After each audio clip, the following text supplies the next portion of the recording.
Syukur Alhamdulillah, bertemu lagi kita semua. Apa khabar semua? Selamat datang ke channel Cikgu Dreams. Baiklah, kita akan meneroka Bahasa Melayu Tahun 2. Tema 1, Kekeluargaan. Tajuk 1, Sepetang di Gelanggang Badminton. Dan Standard Pembelajaran.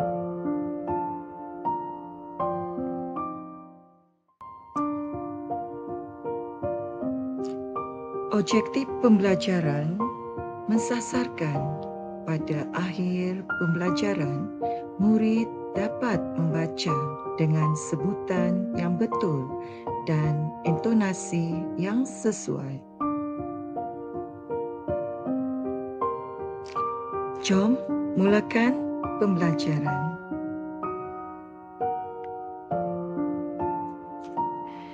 Berikut merupakan tindakan yang perlu dilakukan.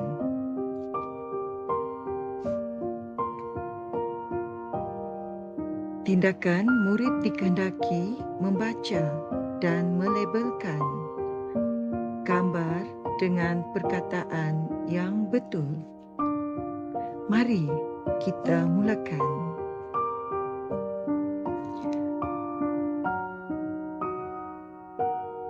Raket, penonton, pemain, jaring, bulu tangkis, pengadil. Syabas dan tahniah, anda dapat membaca setiap perkataan.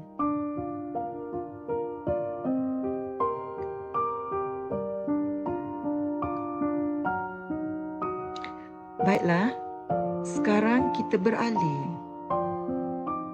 ke soalan 1. Ya, ada yang tahu apa jawapannya?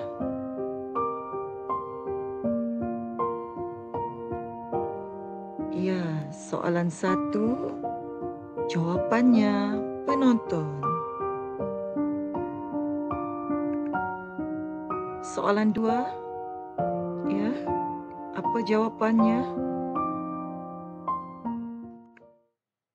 Soalan 2, ya, apa jawapannya? Soalan 2, ya, betul. Jawapannya pengadil. Soalan 2, ya, betul. Jawapannya soalan 3. Ya, boleh berikan jawapan? Ada yang tahu? Ya, betul. Jawapannya pemain. Ya, betul. Soalan 4. Ya, apa jawapannya? Soalan 4. Ya, apa jawapannya? Soalan, ya, betul. Jawapan soalan 4 ialah jaring. Ya, betul. Jawapan soalan 4 ialah. Seterusnya kita beralih ke soalan 5. Ya, ada yang tahu jawapannya? Ya, betul. Jawapannya bulu tangkis.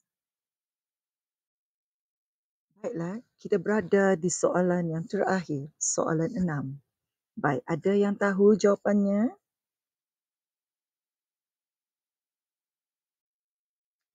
Ya, betul. Jawapannya ialah raket. Tahniah semua yang telah mencuba jawab. Syukur Alhamdulillah. Kita telah berada di penghujung video. Jangan lupa like, komen, share, subscribe. Thanks for watching. Jumpa lagi.